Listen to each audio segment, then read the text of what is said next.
পরাজিত সভাপতি পদপ্রার্থী ওমর সানির করা আপিলের ফলাফল দিয়েছে শিল্পী সমিতির আপিল কমিটি। সভাপতি পদে বহাল রয়েছেন মিশা সওদাগর, তবে পরিবর্তন এসেছে কার্যনির্বাহী সদস্যের তালিকায়।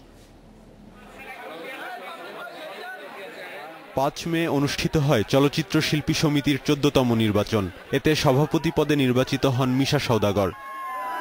৭ মে নির্বাচনে কারচুপি হয়েছে উল্লেখ করে নির্বাচনের ফলাফল পুনর্মূল্যায়ন করার জন্য শিল্পী সমিতির নির্বাচনের আপিল কমিটির কাছে আবেদন করেন পরাজিত সভাপতি পদপ্রার্থী ওমর সানি। মঙ্গলবার সন্ধ্যায় সেই ফলাফল দেয় আপিল কমিটি। সভাপতি পদে বহাল রয়েছেন মিশা সওদাগর, চূড়ান্ত ফলাফল মেনে নিয়েছেন ওমর সানি। নির্বাচনে অংশগ্রহণকারী প্রার্থী জনাব ওমর সানি চেয়ারম্যান আপিল বোর্ডের কাছে একটা আবেদন করেন। ওই আবেদনের পরিপ্রেক্ষিতে আমরা আবার ভোট গণনা গতকাল আর তার আগের দিন ভোট গণনা করি। ভোট গণনার পরে কিছুটা পাওয়া গেছে যে সানি সাহেব 9টা ভোট বেশি পেয়েছেন, আর ওটা আমাদের ক্যালকুলেটরের ভুল হয়েছিল। এখন বিষয়টা হচ্ছে অসঙ্গতির কারণে জায়গাটায় কি বলে আমি আপিল করেছি, আপনারা আমাকে কাগজটা লিখিত দিয়ে দিবেন, যেটা আমি ওইটা নিয়ে চলে যাব।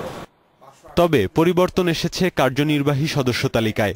আপিলের আগের নির্বাচিত সুশান্তের জায়গায় নবনির্বাচিত হয়েছেন নানা শাহ। ইয়াসিফ আকবর, ইন্ডিপেন্ডেন্ট নিউজ, ঢাকা।